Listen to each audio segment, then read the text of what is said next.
Chapter 11. Now the Lord had said to Moses, I will bring one more plague on Pharaoh and on Egypt.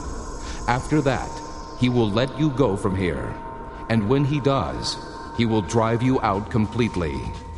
Tell the people that men and women alike are to ask their neighbors for articles of silver and gold.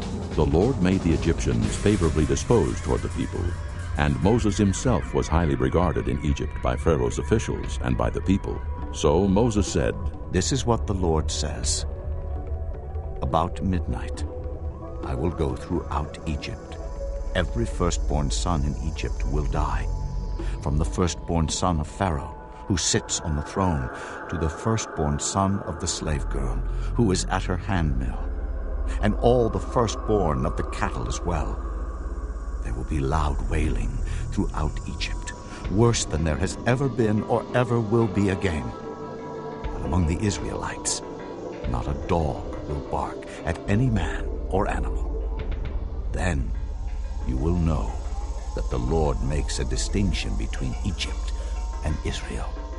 All these officials of yours will come to me, bowing down before me and saying, Go you and all the people who follow you. After that, I will leave. Then Moses, hot with anger, left Pharaoh. The Lord had said to Moses, Pharaoh will refuse to listen to you, so that my wonders may be multiplied in Egypt. Moses and Aaron performed all these wonders before Pharaoh. But the Lord hardened Pharaoh's heart, and he would not let the Israelites go out of his country. Chapter 12. The Lord said to Moses and Aaron in Egypt, This month is to be for you the first month of your year. Tell the whole community of Israel that on the 10th day of this month, each man is to take a lamb for his family, one for each household. If any household is too small for a whole lamb, they must share one with their nearest neighbor, having taken into account the number of people there are. You are to determine the amount of lamb needed in accordance with what each person will eat. The animals you choose must be year-old males without defect, and you may take them from the sheep or the goats. Take care of them until the 14th day of the month, when all the people of the community of Israel must slaughter them at twilight. Then they are to take some of the blood and put it on the sides and tops of the doorframes of the houses where they eat the lambs. That same night they are to eat the meat roasted over the fire, along with bitter herbs and bread made without yeast. Do not eat the meat raw or cooked in water, but roast it over the fire, head, legs, and inner parts. Do not leave any of it till morning. If some is left till morning, you must burn it. This is how you are to eat it, with your cloak tucked into your belt, your sandals on your feet, and your staff in your hand. Eat it in haste. It is the Lord's Passover. On that same night, I will pass through Egypt and strike down every firstborn, both men and animals. And I will bring judgment on all the gods of Egypt. I am the Lord. The blood will be a sign for you on the houses where you are, and when I see the blood, I will pass over you. No destructive plague will touch you when I strike Egypt. This is a day you are to commemorate. For the generations to come, you shall celebrate it as a festival to the Lord, a lasting ordinance. For 7 days you are to eat bread made without yeast. On the first day, remove the yeast from your houses. For whoever eats anything with yeast in it, from the first day through the 7th, must be cut off from Israel. On the first day, hold a sacred assembly, and another one on the 7th day. Do no work at all on these days, except to prepare food for everyone to eat. That is all you may do. Celebrate the feast of unleavened bread, because it was on this very day that I brought your divisions out of Egypt. Celebrate this day as a lasting ordinance for the generations to come. In the first month, you are to eat bread made without yeast, from the evening of the 14th day until the evening of the 21st day. For 7 days, no yeast is to be found in your houses, and whoever eats anything with yeast in it must be cut off from the community of Israel, whether he is an alien or native born. Eat nothing made with yeast. Wherever you live, You must eat unleavened bread. Then Moses summoned all the elders of Israel and said to them, Go at once and select the animals for your families and slaughter the Passover lamb. Take a bunch of hyssop, dip it into the blood in the basin, and put some of the blood on the top and on both sides of the doorframe. Not one of you shall go out the door of his house until morning. When the Lord goes through the land to strike down the Egyptians, he will see the blood on the top and sides of the doorframe and will pass over that doorway. And he will not permit the destroyer to enter your houses and strike you down. Obey these instructions as a lasting ordinance for you and your descendants. When you enter the land that the Lord will give you, as he promised, observe this ceremony. And when your children ask you, What does this ceremony mean to you? Then tell them, It is the Passover sacrifice to the Lord, who passed over the houses of the Israelites in Egypt and spared our homes when he struck down the Egyptians. Then the people bowed down and worshipped. The Israelites did just what the Lord commanded Moses and Aaron. At midnight, the Lord struck down all the firstborn in Egypt, from the firstborn of Pharaoh who sat on the throne, to the firstborn of the prisoner who was in the dungeon, and the firstborn of all the livestock as well. Pharaoh and all his officials and all the Egyptians got up during the night, and there was loud wailing in Egypt, for there was not a house without someone dead. During the night, Pharaoh summoned Moses and Aaron and said, Up, leave my people, you and the Israelites. Go worship the Lord as you have requested. Take your flocks and herds as you have said, and go, and also bless me. The Egyptians urged the people to hurry and leave the country. For otherwise, they said, we will all die. So the people took their dough before the yeast was added, and carried it on their shoulders in kneading troughs wrapped in clothing. The Israelites did as Moses instructed, and asked the Egyptians for articles of silver and gold and for clothing. The Lord had made the Egyptians favorably disposed toward the people, and they gave them what they asked for. So they plundered the Egyptians. The Israelites journeyed from Ramesses to Succoth. There were about 600,000 men on foot, besides women and children. Many other people went up with them, as well as large droves of livestock, both flocks and herds. With the dough they had brought from Egypt, they baked cakes of unleavened bread. The dough was without yeast because they had been driven out of Egypt and did not have time to prepare food for themselves. Now the length of time the Israelite people lived in Egypt was 430 years. At the end of the 430 years, to the very day, all the Lord's divisions left Egypt. Because the Lord kept vigil that night to bring them out of Egypt, on this night all the Israelites are to keep vigil to honor the Lord for the generations to come. The Lord said to Moses and Aaron, These are the regulations for the Passover. No foreigner is to eat of it. Any slave you have bought may eat of it after you have circumcised him. But a temporary resident and a hired worker may not eat of it. It must be eaten inside one house. Take none of the meat outside the house. Do not break any of the bones. The whole community of Israel must celebrate it. An alien living among you who wants to celebrate the Lord's Passover must have all the males in his household circumcised. Then he may take part, like one born in the land. No uncircumcised male may eat of it. The same law applies to the native born and to the alien living among you. All the Israelites did just what the Lord had commanded Moses and Aaron. And on that very day, the Lord brought the Israelites out of Egypt by their divisions. Chapter 13. The Lord said to Moses, Consecrate to me every firstborn male. The first offspring of every womb among the Israelites belongs to me, whether man or animal. Then Moses said to the people, Commemorate this day, the day you came out of Egypt, out of the land of slavery, because the Lord brought you out of it with a mighty hand. Eat nothing containing yeast. Today, in the month of Abib, you are leaving. When the Lord brings you into the land of the Canaanites, Hittites, Amorites, Hivites, and Jebusites, the land he swore to your forefathers to give you, a land flowing with milk and honey. You are to observe the ceremony in this month. For 7 days eat bread made without yeast, and on the 7th day hold a festival to the Lord.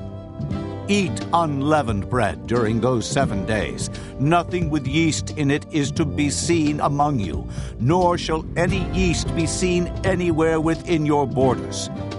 On that day, tell your son, I do this because of what the Lord did for me when I came out of Egypt.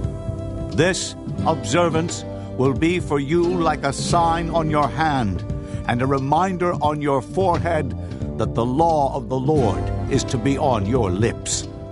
For the Lord brought you out of Egypt with his mighty hand. You must keep this ordinance at the appointed time year after year. After the Lord brings you into the land of the Canaanites and gives it to you, as he promised on oath to you and your forefathers, you are to give over to the Lord the first offspring of every womb. All the firstborn males of your livestock belong to the Lord. Redeem with a lamb every firstborn donkey. But if you do not redeem it, break its neck. Redeem every firstborn among your sons. In days to come, when your son asks you, "What does this mean?"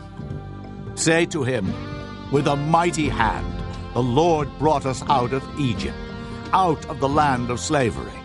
When Pharaoh stubbornly refused to let us go, the Lord killed every firstborn in Egypt, both man and animal. This is why I sacrifice to the Lord the first male offspring of every womb, and redeem each of my firstborn sons. And it will be like a sign on your hand, and a symbol on your forehead, that the Lord brought us out of Egypt with his mighty hand." When Pharaoh let the people go, God did not lead them on the road through the Philistine country, though that was shorter. For God said, If they face war, they might change their minds and return to Egypt. So God led the people around by the desert road toward the Red Sea. The Israelites went up out of Egypt armed for battle. Moses took the bones of Joseph with him because Joseph had made the sons of Israel swear an oath. He had said, God will surely come to your aid, and then you must carry my bones up with you from this place. After leaving Succoth, they camped at Etham on the edge of the desert. By day the Lord went ahead of them in a pillar of cloud to guide them on their way, and by night in a pillar of fire to give them light, so that they could travel by day or night. Neither the pillar of cloud by day nor the pillar of fire by night left its place in front of the people. Chapter 14. Then the Lord said to Moses, Tell the Israelites to turn back and encamp near Pi-hahiroth, between Migdol and the sea. They are to encamp by the sea, directly opposite Baal-zephon. Pharaoh will think the Israelites are wandering around the land in confusion, hemmed in by the desert, and I will harden Pharaoh's heart, and he will pursue them. But I will gain glory for myself through Pharaoh and all his army, and the Egyptians will know that I am the Lord. So the Israelites did this. When the king of Egypt was told that the people had fled, Pharaoh and his officials changed their minds about them and said, What have we done? We have let the Israelites go and have lost their services. So he had his chariot made ready and took his army with him. He took 600 of the best chariots, along with all the other chariots of Egypt, with officers over all of them. The Lord hardened the heart of Pharaoh, king of Egypt, so that he pursued the Israelites who were marching out boldly. The Egyptians, all Pharaoh's horses and chariots, horsemen and troops, pursued the Israelites and overtook them as they camped by the sea near Pi-hahiroth, opposite Baal-zephon. As Pharaoh approached, the Israelites looked up, and there were the Egyptians marching after them. They were terrified and cried out to the Lord. They said to Moses, Was it because there were no graves in Egypt that you brought us to the desert to die? What have you done to us by bringing us out of Egypt? Didn't we say to you in Egypt, Leave us alone, let us serve the Egyptians?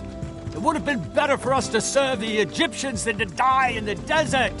Moses answered the people, Do not be afraid. Stand firm, and you will see the deliverance the Lord will bring you today. The Egyptians you see today, you will never see again. The Lord will fight for you. You need only to be still." Then the Lord said to Moses, Why are you crying out to me?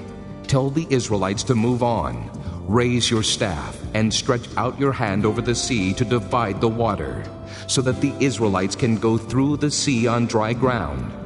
I will harden the hearts of the Egyptians, so that they will go in after them. And I will gain glory through Pharaoh and all his army, through his chariots and his horsemen. The Egyptians will know that I am the Lord when I gain glory through Pharaoh, his chariots, and his horsemen. Then the angel of God, who had been traveling in front of Israel's army, withdrew and went behind them. The pillar of cloud also moved from in front and stood behind them, coming between the armies of Egypt and Israel. Throughout the night the cloud brought darkness to the one side and light to the other side, so neither went near the other all night long. Then Moses stretched out his hand over the sea, and all that night the Lord drove the sea back with a strong east wind and turned it into dry land. The waters were divided, and the Israelites went through the sea on dry ground, with a wall of water on their right and on their left. The Egyptians pursued them, and all Pharaoh's horses and chariots and horsemen followed them into the sea. During the last watch of the night, the Lord looked down from the pillar of fire and cloud at the Egyptian army and threw it into confusion. He made the wheels of their chariots come off, so that they had difficulty driving. And the Egyptians said, "Let's get away from the Israelites. The Lord is fighting for them against Egypt." Then the Lord said to Moses, Stretch out your hand over the sea, so that the waters may flow back over the Egyptians and their chariots and horsemen. Moses stretched out his hand over the sea, and at daybreak the sea went back to its place. The Egyptians were fleeing toward it, and the Lord swept them into the sea. The water flowed back and covered the chariots and horsemen, the entire army of Pharaoh that had followed the Israelites into the sea. Not one of them survived. But the Israelites went through the sea on dry ground, with a wall of water on their right and on their left. That day the Lord saved Israel from the hands of the Egyptians, and Israel saw the Egyptians lying dead on the shore. And when the Israelites saw the great power the Lord displayed against the Egyptians, the people feared the Lord and put their trust in him and in Moses his servant. Chapter 15. Then Moses and the Israelites sang this song to the Lord. I will sing to the Lord, for he is highly exalted. The horse and its rider he has hurled into the sea. The Lord is my strength and my song. He has become my salvation. He is my God, and I will praise him, my father's God, and I will exalt him. The Lord is a warrior. The Lord is his name. Pharaoh's chariots and his army he has hurled into the sea. The best of Pharaoh's officers are drowned in the Red Sea. The deep waters have covered them. They sank to the depths like a stone. Your right hand, O Lord, was majestic in power. Your right hand, O Lord, shattered the enemy. In the greatness of your majesty, you threw down those who opposed you. You unleashed your burning anger. It consumed them like stubble. By the blast of your nostrils, the waters piled up. The surging waters stood firm like a wall. The deep waters congealed in the heart of the sea. The enemy boasted, I will pursue, I will overtake them. I will divide the spoils, I will gorge myself on them. I will draw my sword, and my hand will destroy them. But you blew with your breath, and the sea covered them. They sank like lead in the mighty waters. Who among the gods is like you, O Lord? Who is like you, majestic in holiness, awesome in glory, working wonders? You stretched out your right hand, and the earth swallowed them. In your unfailing love, you will lead the people you have redeemed. In your strength you will guide them to your holy dwelling. The nations will hear and tremble. Anguish will grip the people of Philistia. The chiefs of Edom will be terrified. The leaders of Moab will be seized with trembling. The people of Canaan will melt away. Terror and dread will fall upon them. By the power of your arm, they will be as still as a stone. Until your people pass by, O Lord, until the people you bought pass by. You will bring them in and plant them on the mountain of your inheritance, the place, O Lord, you made for your dwelling, the sanctuary, O Lord, your hands established. The Lord will reign forever and ever. When Pharaoh's horses, chariots, and horsemen went into the sea, the Lord brought the waters of the sea back over them. But the Israelites walked through the sea on dry ground. Then Miriam, the prophetess, Aaron's sister, took a tambourine in her hand, and all the women followed her with tambourines and dancing. Miriam sang to them, "Sing to the Lord, for he is highly exalted. The horse and its rider he has hurled into the sea." Then Moses led Israel from the Red Sea, and they went into the desert of Shur. For 3 days they traveled in the desert without finding water. When they came to Marah, they could not drink its water because it was bitter. That is why the place is called Marah. So the people grumbled against Moses, saying, "What are we to drink?" Then Moses cried out to the Lord, and the Lord showed him a piece of wood. He threw it into the water, and the water became sweet. There the Lord made a decree and a law for them, and there he tested them.